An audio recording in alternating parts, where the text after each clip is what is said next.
was I in love with the game or was I in love with being good at the game? Yep. Man, and that's why I think so many people struggle from athletics into whatever it is that's next. Dude, that's just such a dangerous place to be, because if I operate my business from a place that I'm already accepted for who I am and whatever I decide to do, and I'm operating from a place of acceptance rather than trying to be accepted. That's it. Dude, there's so much freedom and vulnerability in that. That's it. But I don't think it's just sports. I think it's just the entrepreneurial spirit that people have of like, they're going to be this MFer that's not going to back down. Yep. They're going to go after it because there's just an unbelievable amount of risk to be an entrepreneur. There just is. Do you think there's anything about being a high-level competitive athlete that hinders you in business? That's a really good question. For me, it was... The Mark Biggs Show. What's up, everyone? Welcome to the Mark Biggs Show. I'm glad you're here. So glad to have you back. I'm super excited about my guest today. My friend and my brother, Spence Sheldon, is here with me today. Can't wait for you guys to dive into this conversation that we're about to have. I think it's going to provide a lot of insight. I'm going to let Spence kind of give you a little bit of a backstory of himself here in just a minute, but to the outside world that doesn't know, Spence Sheldon is a former Division I college athlete, played basketball at Western Kentucky University. He's an entrepreneur here locally, owns 4 restaurants in his restaurant group, has multiple entrepreneurial ventures, is a great friend and one of my best friends in the entire world. So Spence, super glad to have you here with me today, bro.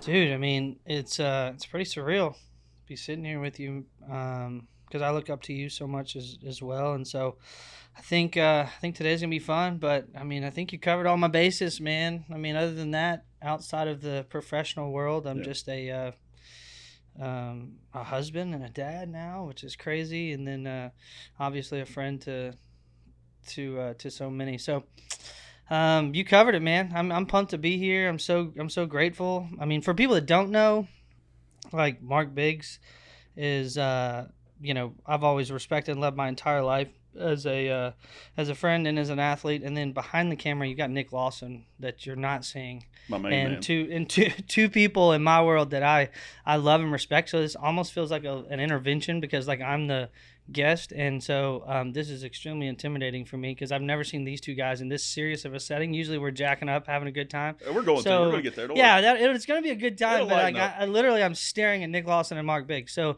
you're looking at 6'3", 6'4", successful, good-looking guys, and I'm sitting here in my little chair with my flat bill on. So this is going to be fun. But I just want to give you guys a little bit of my perspective right now. And if you're from Bowling Green, you know these two guys are top notch. So I'm excited, man. Yeah. Today's going to be good. Before we dive in, I really wanted to give Spence a little bit of flowers while we're here in kind of a public setting. Spence and I have been friends for over 20 years at this point. Kind of shows our age a little bit, but played travel ball together from the time we were 9 or 10 years old, all the way through. And at different times of our life, we've been deeper, I would say, with each other. And then, when I was playing pro ball and I was gone, you were doing your thing.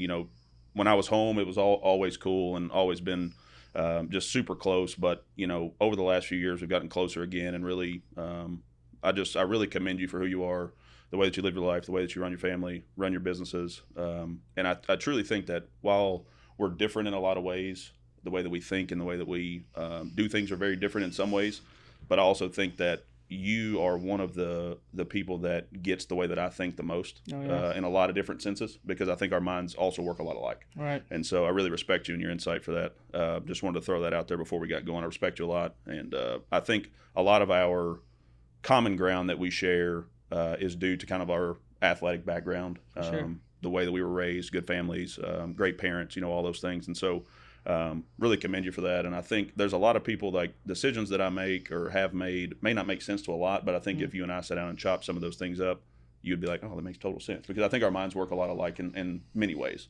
For sure. I would agree with that. And we don't have to expound on that, but I totally agree. But I have to throw Beth and Terry a bone here, because my mom, she just has always said people from the north end of the county are the best people in Bowling Green. And so it doesn't, so I guess, Terry, once again, you're right.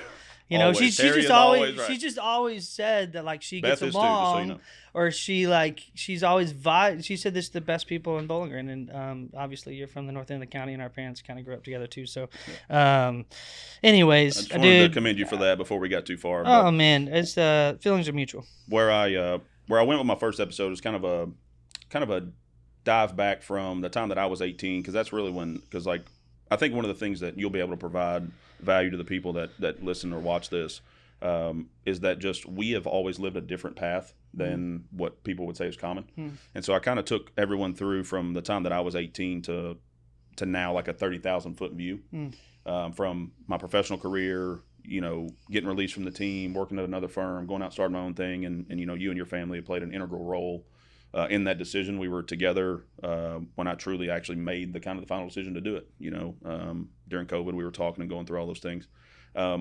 So I want you, just for the people that don't know who you are, because if the people are listening here locally, they know you, they know kind of briefly your story probably. Right.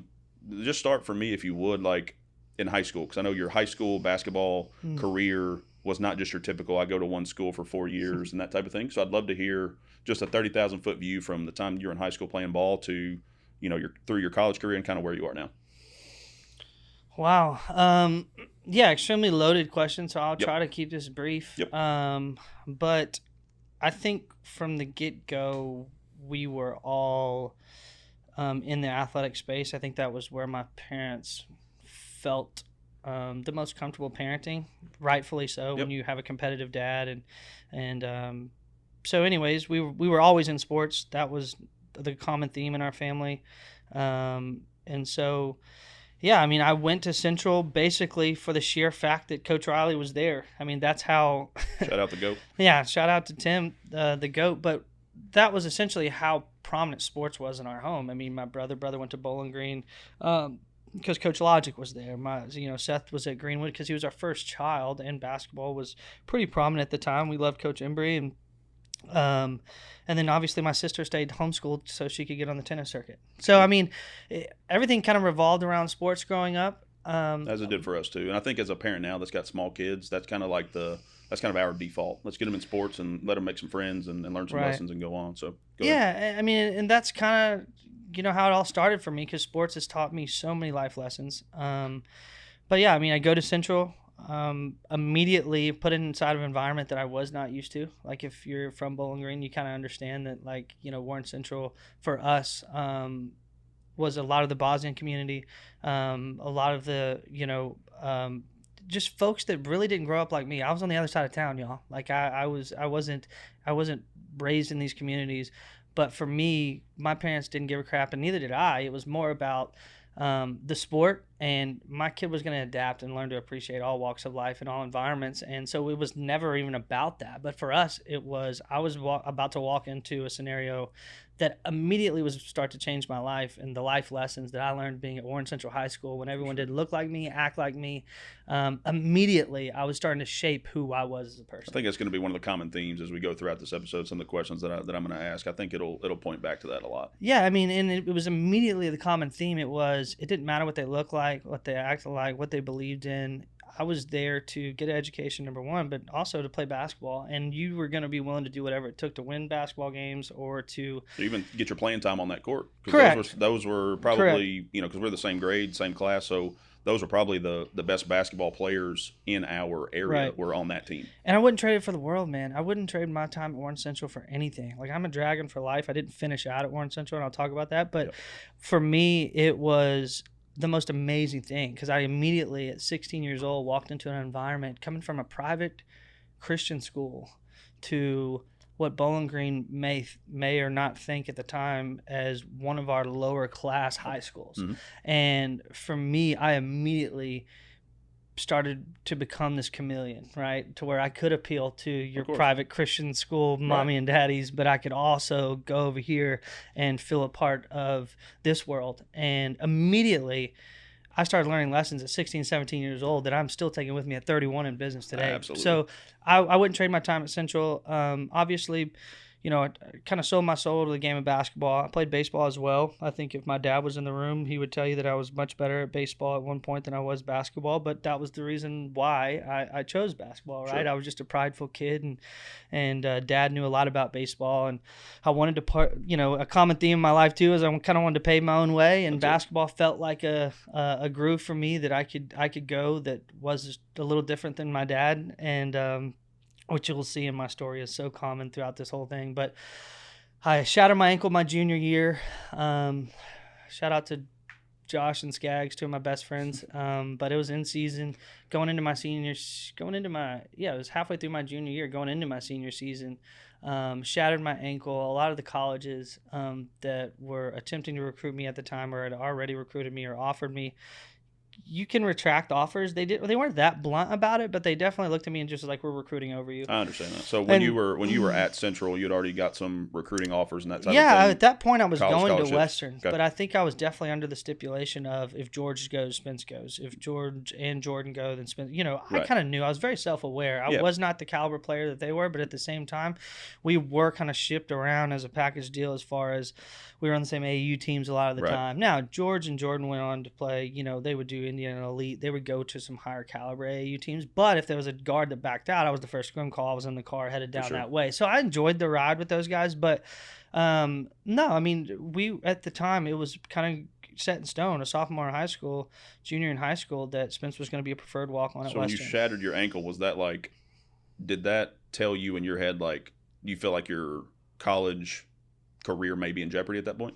For sure. Or was it just like, I was already a bubble guy, I was already I was 5'11". But you were self-aware enough to understand that. Yeah, and I think that's what led me to IMG. I mean, I went obviously there just to rehab. I did not go there to go to school per se. I wasn't there to go to be a full-timer. If you're familiar with IMG, then you understand what that means. But I went there as a part-timer. I was on, and I was going down there to rehab and go to camp and get my skill set back, kind essentially. Get right, so to speak, to come back home for your senior year. Right. And then they, Coach Vince Walden, one of my favorite people in the entire world.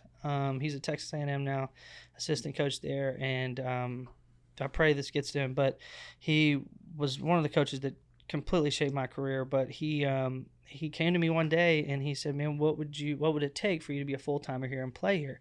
I'm a mama's boy. I really don't want to leave home. That was never really a thing for me. But there's something to be said about being wanted. That's it. And valued in the professional space, in sports. Well, this is what you sold your soul to. So, like, you're sitting here putting all your extra time, effort, blood, sweat, tears, all those things into this. Yeah. And you feel that from somebody that's prestigious as IMG. Right. Of course. And I've got a really good relationship with George and Jordan still, so I don't feel bad saying this. But I knew I was coming home to the George and Jordan show. Of course. You know what I mean? Like, I knew the Jordan Shanklin. You even had Cortez Barber at the time. You had Shamarcus Wells. We had so many guys that were just athletes, rightfully so. And phenomenal players on top of that. Yeah, that's what I'm saying. Better than me in certain arenas. So it's like, I knew what I was coming back home to. And so, but I also knew that IMG had one of the top, but they're not scrubs either. I was also walking into a fresh slate again. Yep. I was walking into an environment to where I could go define my game again, what was going to get me to the next level.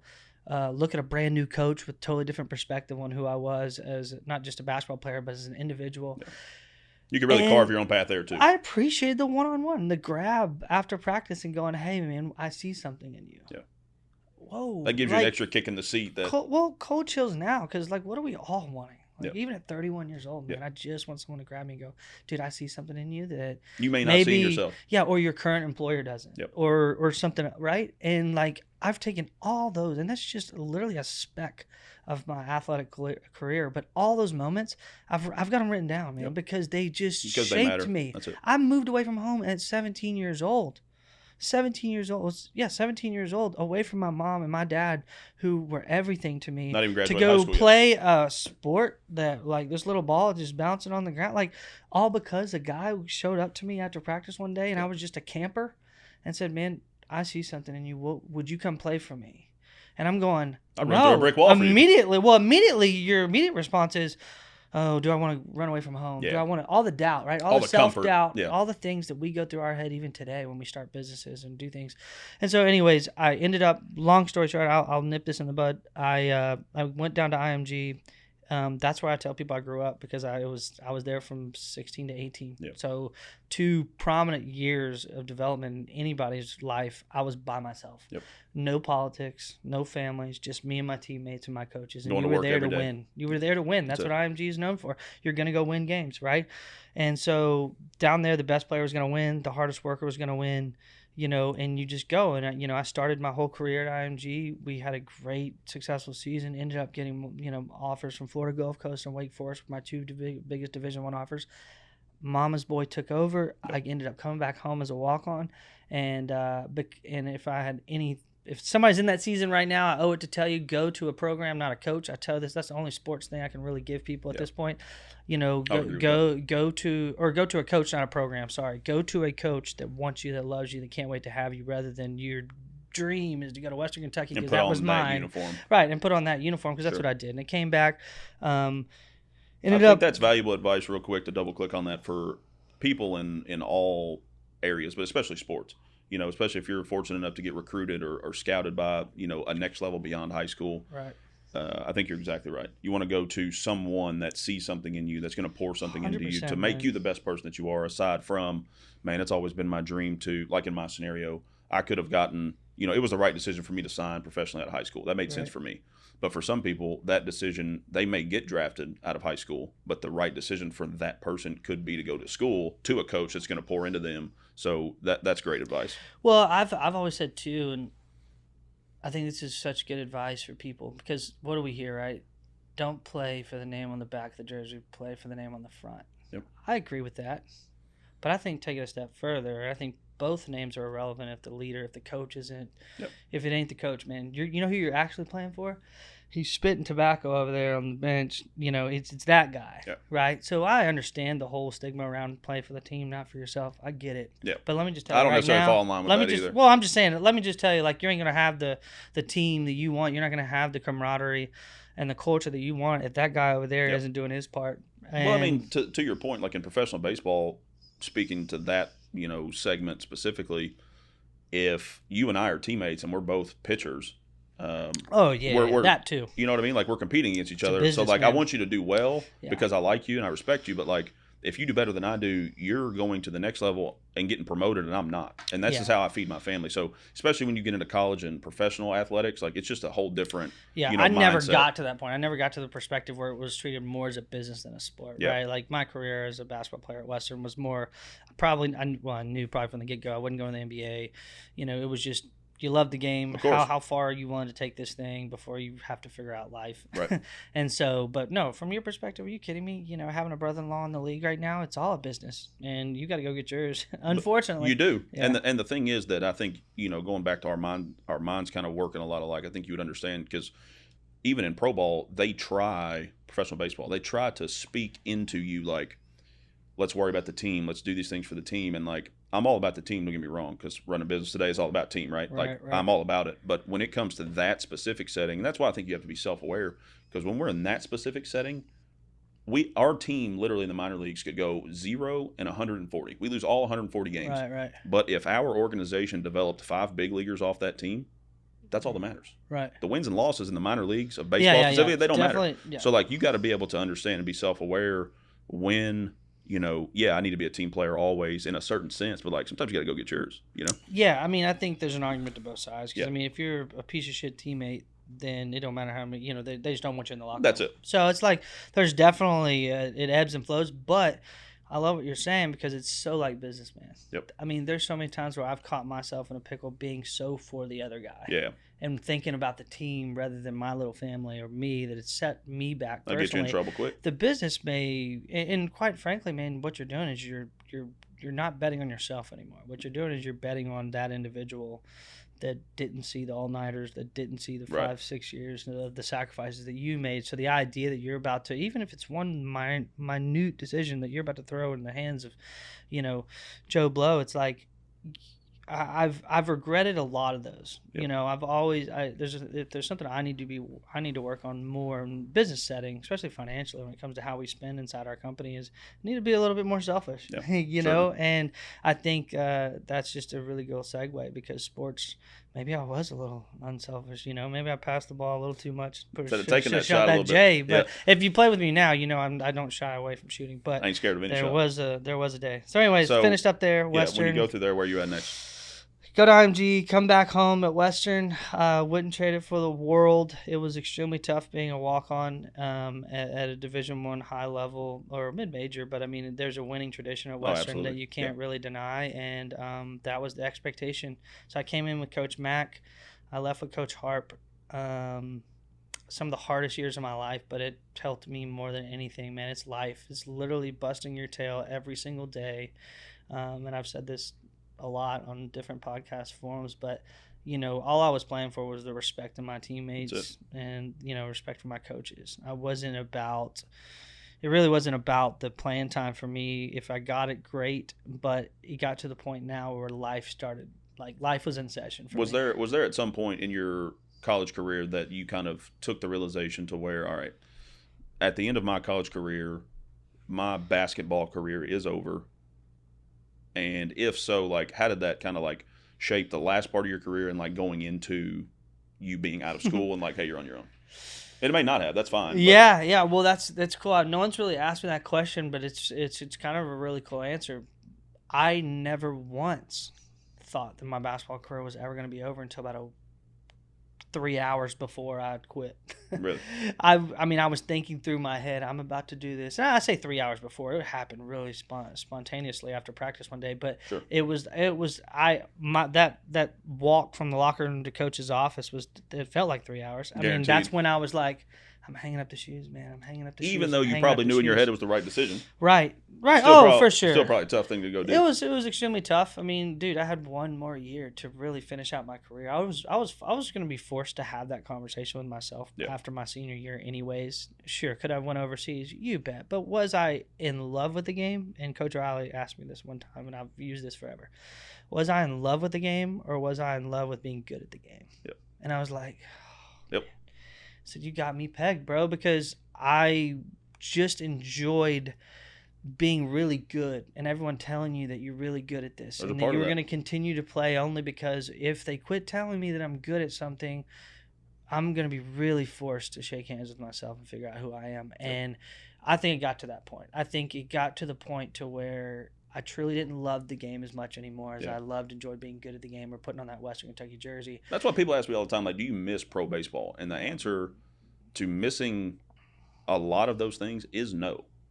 Do I miss being a professional athlete? No, I don't. In some senses. The one thing that will never falter, I think that probably would be for just about any athlete, especially if they played at a high level, is the competition. Yeah, competing at a high level. I love going out there and knowing that the preparation to the point that you see me with this ball in my hand in the 7th inning of this game, you have no idea how hard I worked to get to this point. And so now you're in the box, you got the bat in your hand, I got the ball in my hand, it's me against you. Yeah. And like that feeling and that adrenaline that comes with that, knowing that I've busted my tail day in, day out to be prepared for this exact moment, I don't think there's anything in life that can replicate that. And in talking about it too, it's like hindsight's 20/20, right? But in the moment, you knew you were competing at a high level, but what you didn't know, because now we can talk about it, was you're never really going to compete at that high level again until you, sold out your soul for another 20 years, right? To get to the point in your business career that you were in your baseball career. Yeah, I'm praying to God that it happens a lot faster. I'm just saying, the reality of it is to get to a certain point in your baseball career to where you're back to hitting a little ball off of a tee again in whatever career you decide to do after you decide to hang up the mitt, man. And that's why I think so many people struggle from athletics into whatever it is that's next, is because a lot of identity is wrapped up in, I'm an athlete, people tell me I'm great, people kind of like, they get out of my way when I walk through a room, because I'm an athlete. Like, that's a hard thing for a lot of people to swallow. And I think the thing that really set it into stone for me at the time, just in my particular story, was that Austin was on the way. Right. So I had just figured out that he was going to be born, 9 months later. We just figured out literally like 2 weeks before I got cut that she was pregnant. And so knowing that is really, I think, what truly like pushed me into, and I'm self-aware like you are. So like it's a business. I get it. Writing's on the wall.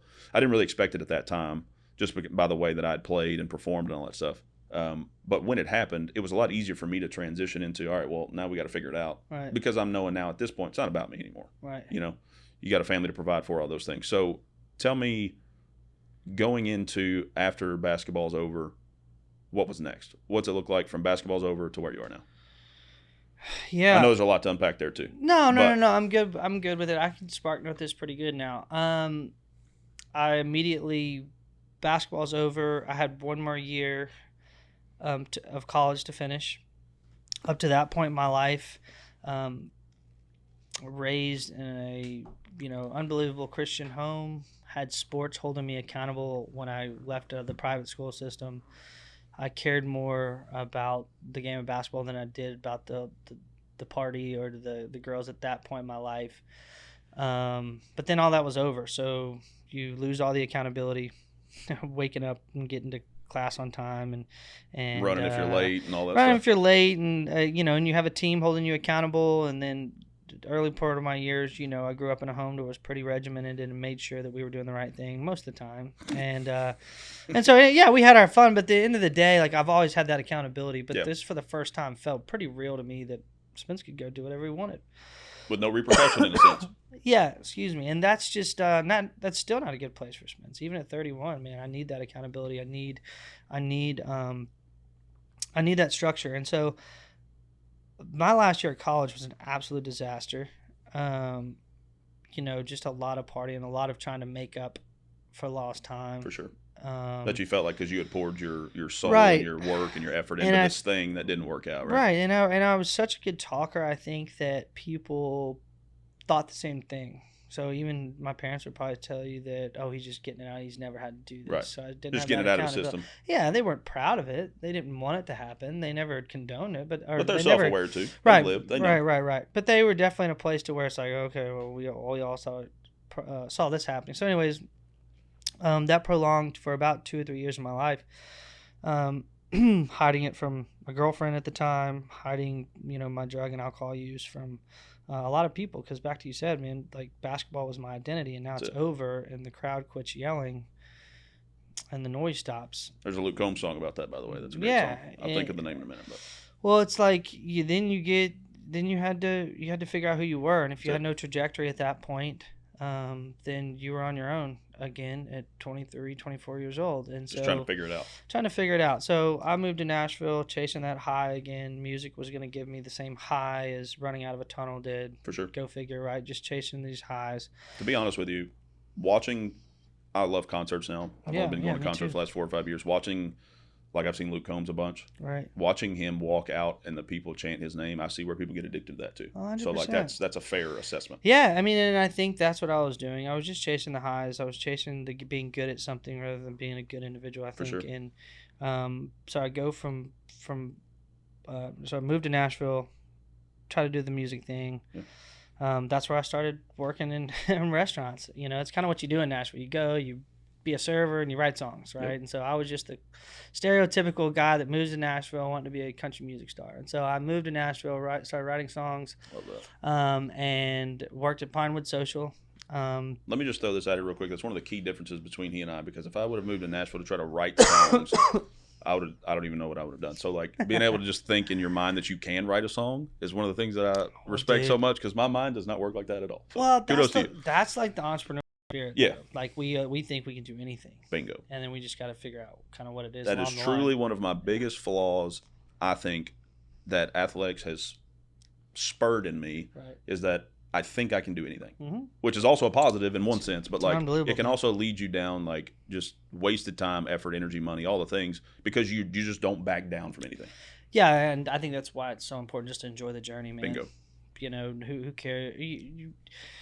Yeah, in business you're gonna have this vision, and you kind of know where you want to be in 5-6 years. But guess what? You're not gonna be there. Nope. So it's gonna look completely different. I'm all for big dreams and ambitions, but now at this point in my career, I'm more about systems than I am about dreams and visions. Because so really working there is what led you into the restaurant industry. So yes, 100%, because it was entertainment to me again, right? You could get that round of applause if you wanted it. You just had to go win that table and entertain that table. For sure. And I love the team aspect of it too. Like it doesn't matter how good I am at being a server or bartender, if the food was not perfect or it wasn't on time or we kept jacking up their orders, but then it became a really cool game, because even when the kitchen wasn't on that night, I could do something at the table to make them still look good. For sure. And so then you start finding your identity again, and like, okay, that's like being a point guard. Maybe I am good court. at this game, right? Yeah. Maybe this is something I am good at. And so struggling to figure out what I was going to do, I fell in love with hospitality, that side of the entertainment industry in Nashville. I was still struggling with pretty much drug abuse. Alcohol has never really been a huge problem for me. I have a problem stopping anything I start. I'm all in on. Agreed. It's a blessing and Same. a curse. So, I have to monitor certain things in my life. But when it came to the drug my drug of choice, which was cocaine, if you know anything about the drug, it's just you're not going to stop. I mean, it's just that addictive, and it screwed with me so bad, and it controlled my life for 2 or 3 years. Still working in the restaurants. I mean, if you're in the restaurants in Nashville working until 3, 4 a.m. in the morning, dude, it's there waiting for you. And so it was kind of a part of my life, and I felt like even though everyone around me knew that my personality, my persona had changed, I felt I was just completely lying to myself, saying that it didn't. Long story short, my dad wants me to come home. I come home. He's drug testing me, trying to get me to do certain things. I talk about this restaurant that I saw in Nashville. And there was a line out the door. I go back 5 years later after opening up my first 2 Donatos and buy that location, which is really cool. And then the only reason there was a line out the door that I called my dad and said I was going to open up a pizza place was Jay DeMarcus was playing there, and it was their grand opening. So even in the season where I had ran probably the farthest from God or any type of like accountability, he literally directed my path that day past a Donato's Pizza on Broadway in Nashville, Tennessee on opening day. And the only reason why I called about it was because there was a line out the door. I just thought it was just on Tuesday for Donato's. And then that store alone is the reason why I called. It was opening. He was still directing my path on my worst season. Like, I look back and go, most beautiful things to see is how it all pieces together. For sure. It's like when I didn't choose him, he still chose me. And like that is like one of the most comforting things as a human, that like I can wake up every day and go after this day, even if yesterday wasn't my best, because in my worst season, God was still navigating my world. So I go back, open up the restaurant, open up another, and then have 4, and the rest is kind of history, and I've just kind of learned so much through all that. But Ben and Max Goldberg, shout out to them. They just opened up Garth Brooks's bar on Broadway. But one day I was sitting in the restaurant, and then I'll shut up, you can ask questions. I was sitting in Pinewood Social. I was working on my birthday. So this is God's honest truth. I was working on my birthday. That's how much I loved it. And my dad taught me, he's like, your birthday's your birthday, whatever, son. If you're scheduled to work, go to work. So, there was that component of it too, but there was a lot of component of I truly love serving tables. I love being a waiter. And I came in, I was working that day, and Ben Goldberg, just Google them, you guys. They're one of the top hospitality peoples in Nashville. Just unbelievable. Strategic Hospitality is their company. And he happened to be in that day, and he caught wind from the GM that I was working, and it was my birthday. Ben Goldberg walked up to me. He said, hey, man, is it your birthday? I was like, yeah. He was like, is that your parents over there? I was like, yeah, because my parents came to eat on my birthday, right? They just wanted to see me on my birthday. He said, go sit down. I said, what? He said, go sit down. I said, okay. So I go sit down. Ben Goldberg. I don't know their net worth, but it's up there. Big number. Way up there. Couple zeros behind. It's up there. He proceeded to serve me and my mom and dad at that table the entire time. He was in his street clothes. He didn't care. He shit just like a server. And then at the end, we were like, get our check. He said, no, you ain't paying for this. And I literally got up that day and I said, this is what I want to do for the rest of my life. Just that he made me feel so special in that moment. And he was the man.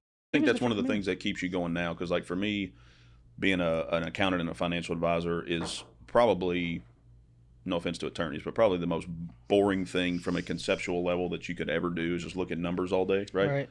But is it one of those things, because this is what kind of keeps me going and motivated, is every situation is different.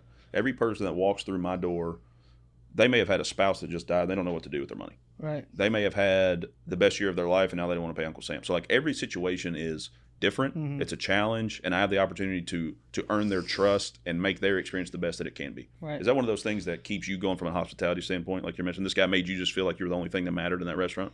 For sure. And I think most entrepreneurs have that like kind of whimsical brain. I think they kind of love jumping from this to this. Because otherwise you have to it can be monotonous if not. Right. I feel like you have to find something that gets you going. Yeah, you're not in love with the numbers. You're in love with your consumers. And I think same with me. It's like I'm not in love with my P&Ls. I'm in love with the fact that I see all walks of life walk through my doors of the restaurant, and I get the ability to right? Everyone's got a sign on them that says "Make me feel special," That's right? it. Like that's just kind of where, and business is just the catalyst for you to go out and be that person for the complete stranger. It's never been about taxes and financial. That's It's it. never been about pizza for me or even food. I didn't fall in love with the plate. I wasn't walking out to the table going, "Oh, this is amazing." I love this My food. eyes were looking straight at this Yeah. table, and I'm already thinking about what I'm going to say when I set this plate down, because I'm here to make your day, and I can't wait to do it.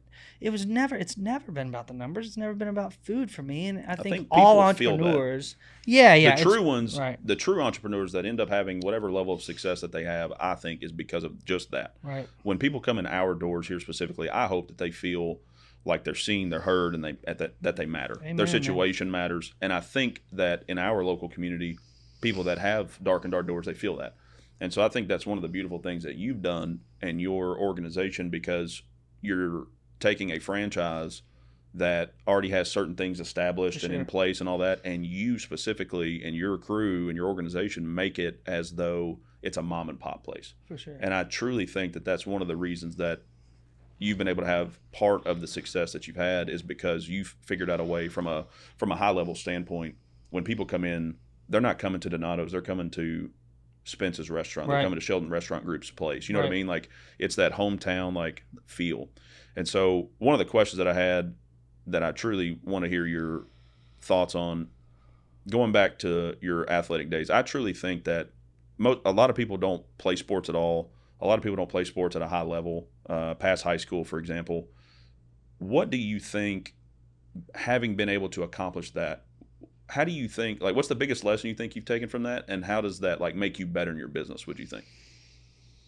Because I'd love to give insight. I think athletes will relate to it, and I'd love to give insight to people that aren't athletes as to Right. some of the things that, just if they haven't had that experience, some of the ways they can maybe shape their mindset to be better in their everyday, whether they're an entrepreneur or not.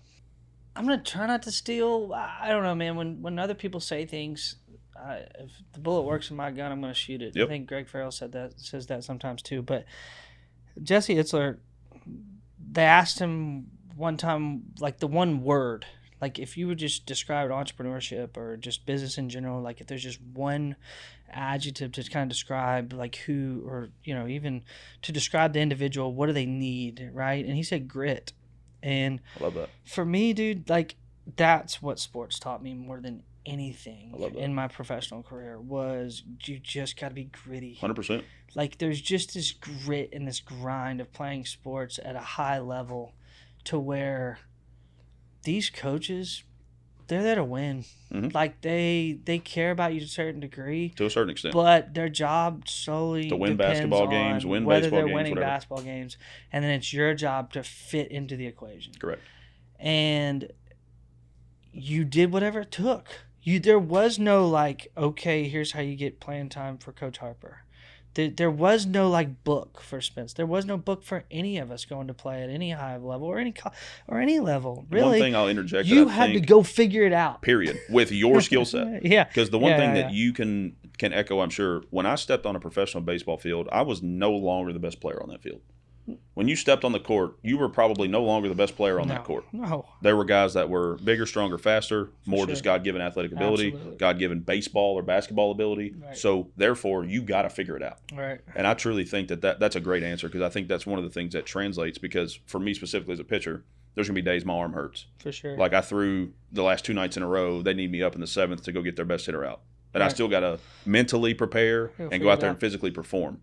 And so I think that's a perfect answer. And then, yeah, that for me, it was everything, because I don't think I would even have that level of grit, tenacity, if it wasn't for the fact that I was put into a locker room at a high level, that I was not just, I was probably the worst player in the locker room once I got to Western, right? Like, there were days where I could outperform a lot of the guys, and I course. competed at a high level, but at the end of the day, pound for pound, like, if we were test verticals and Yep. running, and, you know, if you had to go through a series of drills, Spence was probably going to be in the, you know, lower echelon I of completely- 6 of those drills, I empathize you know, with that. every single day, and I was still got to figure out a way to keep my name on that locker. Yep. And so that and no one's gonna help you, dude. Like they're all out there. They want their name on their locker That's and it. they want to win games, and so And- you just and they gotta rightfully figure it out. should. Yeah, of course, I'm not mad at them. That's It taught me everything I need to know. But that's the main thing. Secondly, what I would say is, and you know what I'm about to say, is the walks of life and all the people that walked into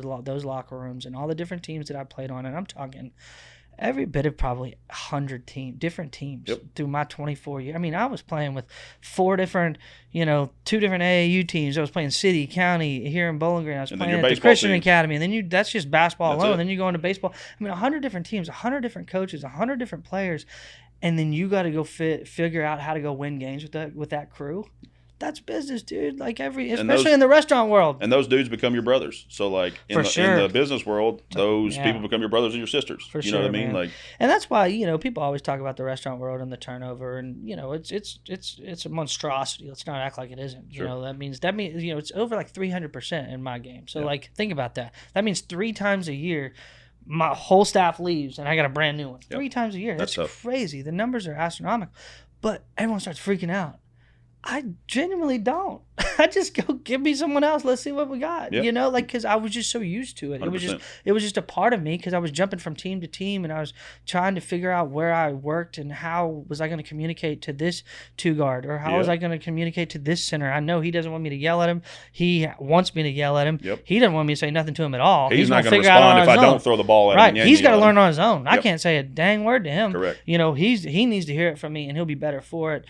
Or I know how this is going to go. We're going to get in the biggest fist fight of our lives, but we're going to give the biggest hug after this, and we're going to be better for it. It's just learning how to lead people, and as a point guard inside my space, that was my job at a young age, and it still is to this day. So that's a beautiful thing because, like in the pro baseball world, a lot of times you'll see the team is like split off between pitchers and position players. The position players are always the guys with like the big TV muscles and they like tape up their forearms so that they look jacked. They do push-ups before they go on the field and they got the swag and they hit the ball 500 feet, all those things. And then the pitchers are like on average kind of the goofy guys and they just kind of they stay separated. But like in every locker room that I was in, I felt like I was a part of the gel that kept that team together. You know what I mean? And I think that's, for me, to your point, what's helped me in my business do the same thing. It didn't matter if that kid was from, the streets of LA. It didn't matter if they were from the Dominican Republic and had 4 pennies to their name when they came over here at 16. If they speak English, if they don't, I had friends that I would teach English and they would teach me Spanish. You know what I mean? And I think that's, to your point, what has carried the most for me and the small success I've had is I can literally work towards a common goal with anyone.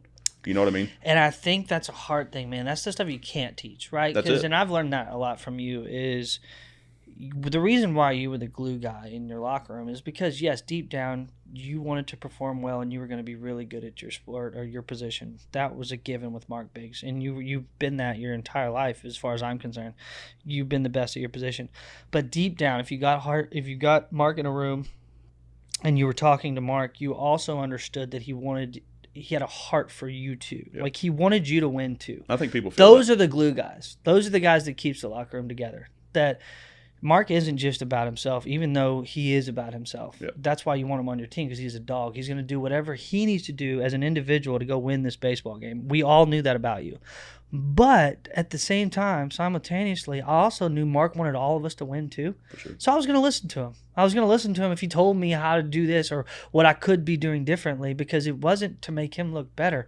He was going to go play his position better than anyone you've ever seen. But Mark was also genuinely cared about you winning as well. And I think that's and I'm not tooting my own horn, but I'm the same way. Like 100%. I'm gonna do whatever I need to do a lot of times, but at the end of the day, my heart for people is that I want to see everyone else win too. 100%. And I think you're the same way, and I think those are the glue. When you said glue guy in the locker room, that just reminded me of that because those are the glue guys in every locker room. They don't just care about themselves. They also want to see you succeed as well, and you want those people in your locker room. And I think that's what kind of can separate, people in the business realm, even if you're not a business owner, but like say you're just a part of an organization.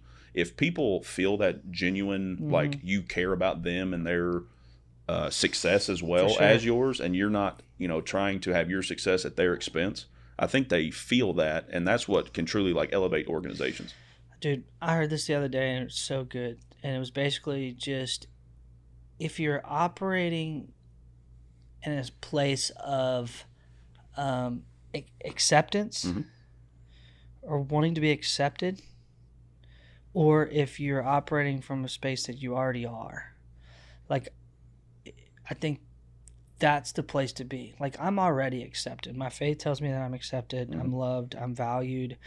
But if you're just spinning around in this season of life trying to be accepted for whatever reason, that's just such a dangerous place to be, because if I operate my business from a place that I'm already accepted for who I am and whatever I decide to do, and I'm operating from a place of acceptance rather than trying to be accepted, That's it.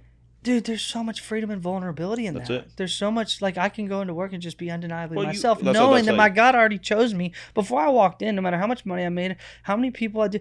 Dude, that is such a beautiful way to operate a business. What I found myself in certain seasons of life, because I've done it, is operating from a place of wanting to be accepted. That's it. Dude, it's exhausting. Well, here's the thing: you And want it everyone costs to a like lot you. of money. You want everybody to like you, right? Like, you don't ever want anybody to have any Yes. negative feelings towards you or ill will towards the Right, way that you handle right. a situation, or you did this wrong or that wrong, and it cost them this or that.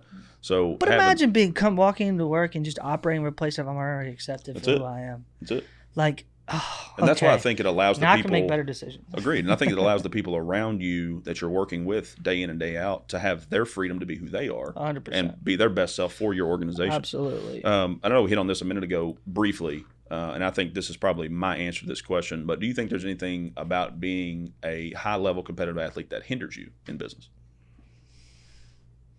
That's a really good question. And I'll lead I with don't my think I've answer ever- Yeah, go ahead. is I'm not scared of anything. Right. I don't back down from anything. Yeah. Well, sometimes the answer in business and in life in general is no. Right. Even if it means no, not right now. Right. But like, I hate backing down. Just so, like, perfect example. We're going to build this building. We're going to move our business. We're going to do all these things that I've wanted to do for so long, had this plan. The answer is not right now. Right. And so I had to pull that plug, Right. week and a half, 2 weeks ago. Hmm. It's been one of the most difficult decisions for me to make because I feel like I'm backing down. I know it's the right answer for my family, for my business, Yeah. financially, all the things. I know it's the right answer. That's why I did it. Yeah. But to back down, I hate it. And I think that's just ingrained in me because in sports, you're always up for the challenge. You're up for the next thing. Like, you got that guy out. All right, who's next? Like, for you, we beat this team. All right, who's next? Like, I can take that guy one-on-one. So you're just so accustomed to, like, just going after it. I hate backing down. I mean, I think you, just like everything in life, Mark, you're backing down from a business deal, but what you actually is what it feels like to you, right? Is you're backing down, but what you actually did was you stood in front of your family, your finances, what that actually should feel like, right? Because it's just pride comes before the fall, right? Like, Yep. Your pride saying I can't back down. Well, you backed away from this, or you backed down from this, but what you actually did was you stood up for my family, my finances, all the thing that's going to matter 10 years And from from now. from a high level perspective, I know that that's the right answer. But Well, no, in back the to your moment, question, yes. it's so tough. Yeah, dude. I mean, Do you think that hinders you at all, or is there something else about being a high no, level competitor? definitely hinders me. I mean, I think, but I don't think it's just sports. I think it's just the entrepreneurial spirit that people have of, like, they're going to be this MFer that's not going to back down. Yep. They're going to go after it because there's just an unbelievable amount of risk to be an entrepreneur. There just is. 100%. And so you can't be this calculated, it's not looking like it's going to be a good Right. deal kind of guy. Unfortunately, you just got Sometimes to you gotta go go after blind. it. Yeah, and you got to figure it out, man. Which also And- means you got to crash and burn something too. 100%. And, like, so for me, for example, I'll give you an example because my answer is exactly yours. I mean, I'm sure I could try to get wordy sure. and find another one, but that's a really good answer. I mean, I think you can't back down. It's here and now. The game of basketball is played at such a at a fast pace that I didn't have time to think about whether or not I should go at this guy. I had to see the court for what it was. And make I your needed to decision. make the pass. I needed to either shoot the basketball or I needed to start dribbling. It didn't matter the guy in front of me. I had to go play the game, and I had to go play it the best that I possibly could. I couldn't sit here and analyze it, Yep. right? And I think that was probably my biggest hindrance because I'm just, let's go. I don't want to sit here and think about this when now you got a family, you got finances, you got kids. Now you probably should, Spence, take a little bit more calculated risk than just risk in general. Yep. And so, I mean, that's definitely the hardest part for me. And my example is my Tennessee locations. We had 2 locations at the time. I felt like I was Superman and could take on 2 more. I went after it, lost $300,000 my first year. So, I probably should have said, hey, Spence, do you have the systems and processes, the structure inside your company to go take this on? And the crazy thing about me, Mark, is this is how crazy I was. I knew that they were losing money, and I knew how much I stood to lose. Still bought them anyways, Yep. right?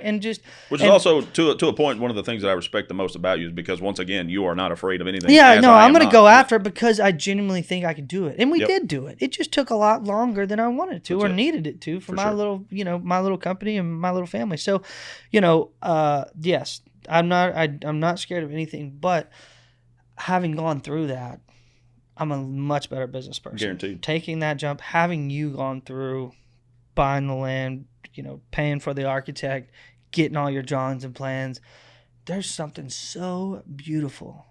And as a man, we don't talk about it. There's just something so beautiful about retreating. Yep. Like there just is, because as men, we don't want to freaking do it. You don't. So for me, it's like retreating, man. Like there's just something so beautiful about just being like, oh, that ain't for me, man. Because I think you see it all the freaking time. Businessmen that just keep going and going and going and bad, and just because they want the look, the accolades, the money, whatever it is that they're chasing, and then they crash and burn, and now it's nothing, right? At some point, man, you gotta be, it's something beautiful as a male to be able to look and go, hey, it's time to retreat. It's gonna pull back a little bit, and that's what I've been doing for 2 years of my life, dude. I mean, I had to chill. And I think at some point, going back to the beauty and finding, piecing it together on the backside, I think eventually, whether that's a year, 5 years, 10 years from now, I'll be able to look back and pinpoint, this is why that was not the right time. 100%. This came next, or this opportunity got presented next, or this was the time that you needed to do ABC 1, 2, 3 instead. And I think those things always play out. And that's why I think it's so important as leaders and decision makers to be self-aware.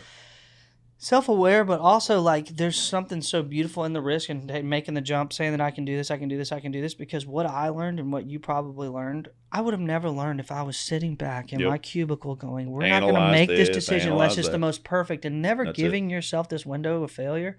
Like, I'm just not so sure you ever become the man you or the big man wants you to be. Like, I don't think Jesus lived his life like that. I just don't. I mean, the guy was on foot with 12 of his friends and just took off. You're telling me that there was just no like chance. we're watching. There were so many times where they went where the wind blew them on the boat. They went to a certain area. It's like if we believe in this Jesus guy, like he didn't sit in his cubicle making sure that he made all the perfect decisions. No, man, he went out and lived his life, and he made the best decisions that he possibly could, and he had a group of guys that loved him, and he went after it. And so for me, I am so much better as a business person now. I've got 10 years more of experience in those 3 years of buying those Tennessee locations. Guaranteed. Because guess what? My back was against the wall the entire 3 years. I was never operating in a space of I got this figured out. Yeah. And that's the scary place to be. And having those failures along the way, and not even like large failures, but just kind of like the little crash and burn moments where you fall off, you got to get back up real quick. Like, even having all of those is what I think allows you to have the freedom to make decisions and not be afraid of the ramifications. Because I forget who said it, but basically the best leaders make the most decisions, right? You make the right decision, then you make that decision again. But if you make the wrong one, then you got to make a decision to correct the wrong one, right?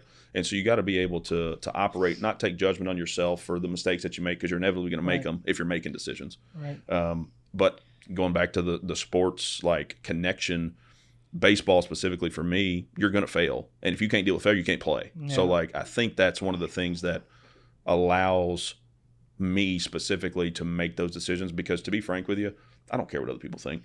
I do in a sense, because I care like about what the people closest to me truly think of me. Right. But like, if I make a wrong decision and somebody wants to like harp on that, I don't care. Right. Because I don't care what you think. You know what I mean? Because it's the same thing of grabbing that ball and looking down the 60 feet away from the guy with the big burly guy with the bat in his hands. Like, I know what I've done to get to this point. I'm ready. Right. If I make the wrong decision, oh well. If I throw it across the plate, you're going to crush it. That's just part of it. Right. You know what I mean?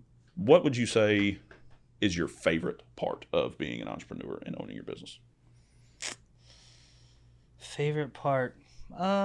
I think I'm getting to the point in my career where like people coming back and like talking about their time and how their experience with Donato's either shaped them, good, bad, and different, right? You hear it all, but I think that's been really fun. After 8 years now, a lot of the kids that started with us are graduating college and they're in their careers now. Sure. They went through high school and college. I got them a freshman in high school, and now they're talking to me about their professional careers, and I get to see that growth, and awesome. They get to kind of tell you the role that you played in shaping their career. That's pretty and and so that gives you that affirmation of like that you're kind of doing something right. But other than that, I mean, it's pretty petty. I mean, I think being able to create my own schedule and getting and like I said, you got to be careful how you say this because it's not like that your first 5-6 years in business. But I mean, well, to your point, real quick, before you expand on that, is like the only way that you can get to people coming back to you and saying, "Hey, here's how you've shaped my life," is by you being in business long enough for present. That cycle to happen. Of course, you know what I mean? So like if you haven't taken these lessons, you'd be out of business. Yeah, 3 years ago was something totally different. Yeah. But now I'm finally to the point now after 8 years where that cycle is kind of, I'm looking at grown adults that used to work for me when I was 24 years old. That's just, that's really cool. So there's that. And then, like I said, I mean, I think now having a wife and kids and having that freedom is probably one of the things that I enjoy the most because I prioritize them so much. Probably not as much as I should, but because they are a big priority to me, I can go on the lake with them on the weekends. I can, if we're on vacation and I want to stay there an extra 2 days, I can stay. I don't have to call and ask for permission to do that. And if you needed to work your schedule around going somewhere from 11 a.m. to 1 p.m. that day, chances are if you had enough time, you could probably make that work. I think that's one of the favorite things. Right. And I'm okay talking about that now because I think it's such a big misconception for entrepreneurs because I think if you never reach to that point, you'll probably argue with me, or there's a bunch of people probably argue with me, but you kind of have to hear me out. I don't think the entrepreneurship lifestyle is worth it. I don't think if you ever get to the point where you can't set your schedule to where you can't go live your life outside of work, then I'm going to tell you that what you're about to go through ain't worth it.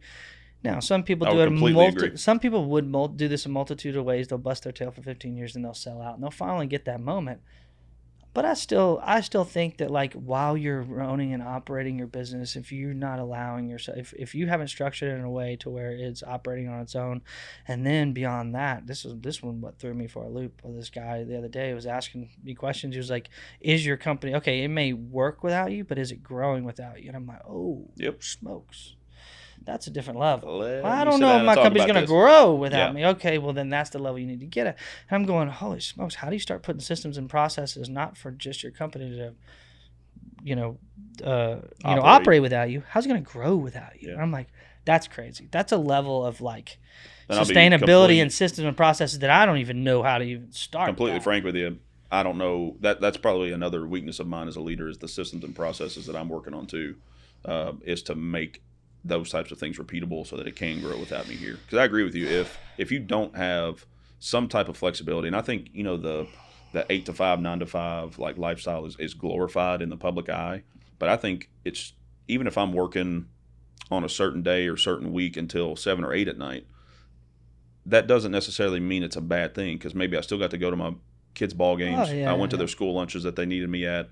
I needed to dip in the middle of the day to go, take care of something for my family. I had the flexibility to do that. Right. So I think we kind of put, as a society, the 8 to 5, 9 to 5 on a pedestal. And like, hey, if you're working after those hours, like something's wrong with you. Is that work? But at the same time, if you can be present for your family and your kids and go to the things that really like make you who you are, like sometimes I'm going to work twice the hours that somebody else is during the, but sometimes I'm going to work a tenth of the hours. Right. You know what I mean? Like it's all an ebb and flow. It's such a shallow comment to make because scientifically we know now some humans operate at different hours of the day better than they do others. Certainly. So like the idea that you need to work 8 to 5 is just absolutely absurd. It just doesn't make sense now. And so it's like I know that my peak performing hours are like 6 a.m., 5 a.m. to 10 a.m.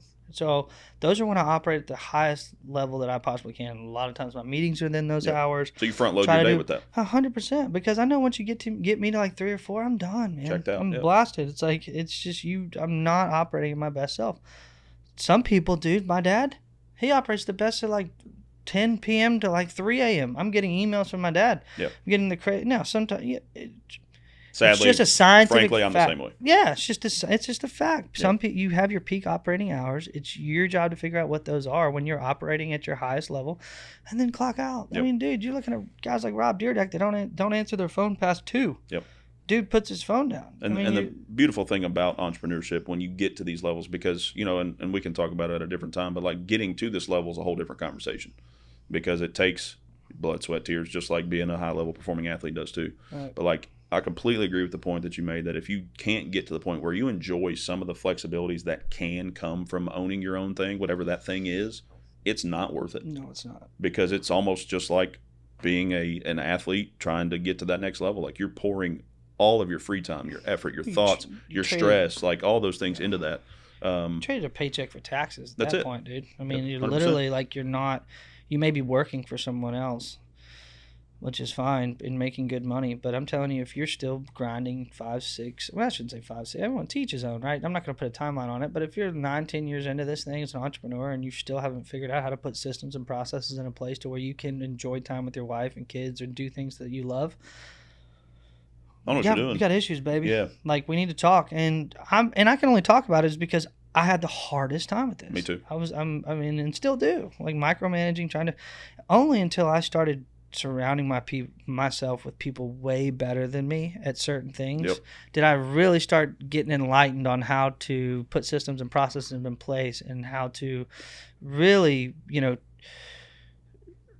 not make all the decisions, just make sure all the right decisions are being made. Correct. And I think, which is the hard thing, I think, helped. conceptually at first, is to accept, because if something screws up, you're the one that's answering that phone call. 100%. Like, if something screws up in my firm, I'm the one that's taking the heat. Right. So, like, it is tough at first to delegate and be okay with delegating, because you know that you're taking the heat if something screws up. Yeah. I mean, I forget who said it. I think it's Andy Stanley, but he just says, listen, I'll delegate authority, but I'll never delegate responsibility. That's it. And I think for me that's okay. I can live with that, because I can live with my decision making on putting a certain individual in a certain position to make a decision. If they make a poor one, then that's another teaching moment for me. How else do they learn, right? Sure. If you're going to come to me with something that my staff did, or they made a bad moment, I get to look at you and go, I am so sorry. That is not a representation of who you are. But can I just tell you how thankful I am that you came to me? Because now I get to go to that individual. We get to go make them better. That's it. Because if you don't, man. And then those are stories when they come back 5 years from now, they're in whatever their career is at that time. But what you're quick to do, and if you're still wallowing in your company, working 90, 100 hours a week, 8, 9 years in, your response to that is, I'm going to go do that for them. I'm going to go jump into that restaurant. I'm going to go fire them, and I'm going to go do it for them. Yep. And I'm going, no, that ain't it anymore. If you want to grow and have that flexibility, you can't do that. You did that for a long amount of time, and you gained a lot of trust for a lot of customers, and you busted your tail doing it, and they saw your face for a long amount of time. You paid your dues. I need you now, because now it's not about you anymore. If little Jimmy down here wants to make 6 figures, you can't stay this small. That's it. You got to have 6 of these. And guess what? You can't do. Go be the GM of 6 restaurants. You can't go be the cook in 6 restaurants. Do you actually care about your people, Spence? Or do you just care about having a perfect organization and wanting to micromanage everything? So growth has been exceptionally hard for us, and we're still working through that. But I think it goes back to being the man, the leader that you want to be, is elevating the people that you do put in place, to have the freedom to make those decisions and know that if they do fail, they're not going to be just fired immediately, and they know it's going to be a teaching moment if they do mess up, because they feel the freedom to make decisions without necessarily running and asking you, hey, is this the right thing? No, they just make it because they feel the freedom from you. And then if it is the wrong thing, then you huddle up and you make it right with them. You know what I mean? And you make them better. And you lose the creativity, right? The idea that I'm going to have all the best ideas is just absurd. Like, and if I've created this environment to where you couldn't come to me, or we couldn't talk about it when I messed up or you messed up, then they may have an unbelievable idea, but they're scared to death to come to me and tell me. Then I think as a company, if you want to evolve, then everyone needs to have a say. They do. They need to have a say. And that's one of the main things that I hope the people that work with me here feel. And I think they do, but you also got to be self-aware enough as the leader to look yourself in the mirror and be like, all right, here's some things that I could do or need to be doing better, so that they continue to feel that and they continue to grow. Because was it rising tide raises all boats? I mean, it's with you, true. Man. I'm working on that. Right now, just 1% better, man, every day. And I think my biggest thing right now too is just trading good for great. Yep. I think that's what I keep saying to myself every morning when I wake up. Things have been good for me this past year, but how do we get from good to great? And we know as a company, the only way for us to go from good to great is through the top, right? For sure. I can only take people as far as I've gone myself, and I think we've stayed good for a year and a half, because Spence stayed good. Now, what am I doing right now to trade good for great? It's a beautiful thing. And what are the structure and systems and processes that you're putting in place to make sure you get from good to great? And then once you figure that out, implementing those and doing them, staying consistent, and making the adjustments that you need. Going sports reference all day long. I think that's just perfect segue into how you become a great athlete. You figure out what I've got to do better. Yeah, I've been playing good. How do I get to great? If I want this college scholarship, how do I do that? All For those sure. things. And then being self-aware enough to go put in the work. And if something is not working out, Right. fixing it, adjusting it, going forward. And it's systems, man. It's systems. It's like the goal, and I'm reading Atomic Habits right now. It's blowing my ever-loving mind because it's helping me so much with my thought process. But, like, for me, like, the idea isn't to go run an Ironman. The idea is to become a runner. Yeah. Like, the idea isn't to go read this book. The idea is to become a book reader. Right. Like, completely blew my mind away because Different what did I do perspective as shift. soon as I got done with that Ironman?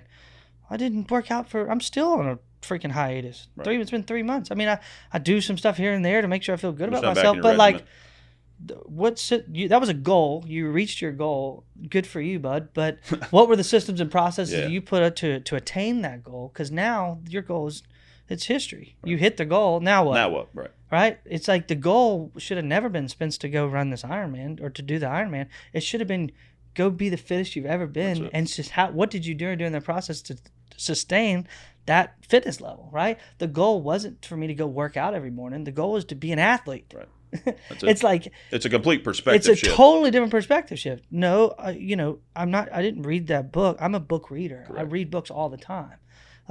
And for me, it's been such a perspective shift on systems and processes because that's what systems do, right? Sure. You're either gonna rise to the level of your goals, but you're gonna fall to the level of your systems.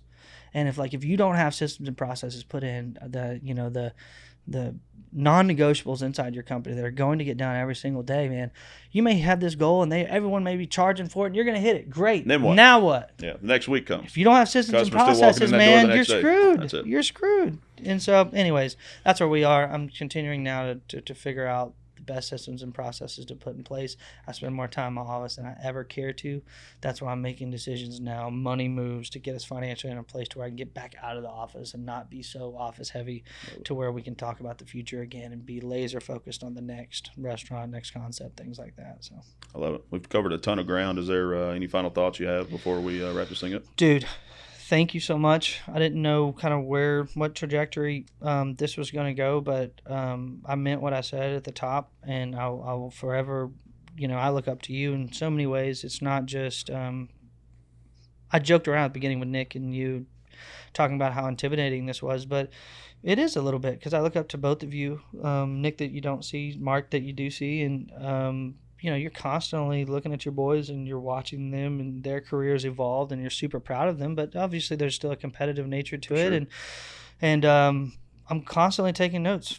You, Nick, and Mark, and what you guys are doing is just rising tide lifts all boats, man. You guys, the days that I feel like I'm getting comfortable, I'll look and see that Mark's doing something or Nick's doing something, and I'll be like, shoot, I got to kick it in gear. And it's not that I want to beat you. It's just like, man, like these guys are doing it right now, and I need to figure out a way to, where do I fit into the mix? And so, man, thank you for having me. I'm honored to be the first guest. First of many. Holy smokes, Mark, this is amazing what you're doing.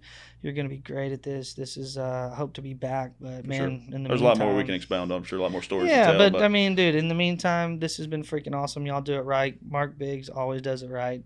It's one thing about Mark. He doesn't have but anything. But one of my best friends, look up to you so much. Appreciate you having me, man. Mutual respect. Proud of all you're doing. Thank you guys for tuning in. Episode 3 of the Mark Biggs Show. We'll see you guys soon. I love you. Cheers.